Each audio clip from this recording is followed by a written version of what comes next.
Welcome back to Nasdaq Trade Talks. I'm Jill Malandrino, Global Markets Reporter at Nasdaq. We've been coming to you live from Inside ETFs in Hollywood, Florida, and helping me close out coverage. We started in the U.S. We're taking it all the way overseas. We have Hector McNeil. He's a co-CEO of HANetf, and we're going to learn about competing in the European ETF landscape. It's great to have you back with us. Hector, thanks for helping us close out coverage. Now, ETFs have certainly democratized the investment landscape and are starting to level the playing field for European investors.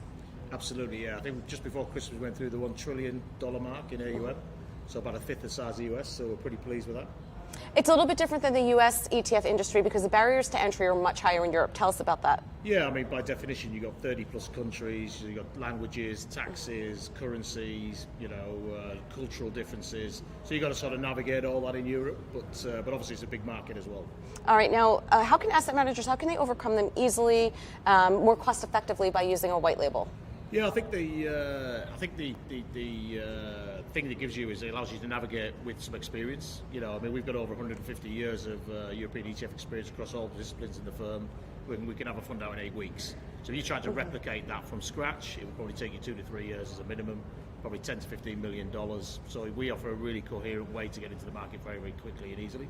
Let's talk about some trends that you're seeing in the European ETF industry space. Are there certain things that are outshining others? Thematic ETFs, is that something that you're seeing? What are some of the trends? Yeah, I mean, it is. I mean, we so far specialized in thematic ETFs. So, we've got the best performing cloud ETF in the world, did about 46% return last year. Wow. We just did last week, we did Europe's first medical cannabis ETF, which actually, funny enough, normally when you list an ETF, you're going up against a mutual fund or active funds, but there's no cannabis fund at all in anything, whether it's a mutual fund or an ETF. That's gone down really well. It's the first time I've actually seen the retail participate really strongly in an ETF in Europe as well. And we've done things like an EM e-commerce ETF as well. So we're finding that investors are looking for real good stories to tell their clients and their portfolio holders, and thematics really lend well into that space. Tell us about the cannabis ETF, the name and what it means. This is really dumb luck, but good luck. There you go, yeah. So HANetf actually in German, Han means hemp.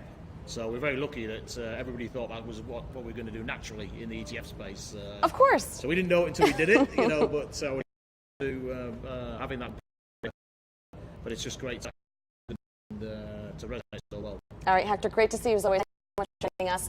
Thank you for joining me on Trade Talks. I'm Jill Malandrino, Global Markets Reporter at Nasdaq.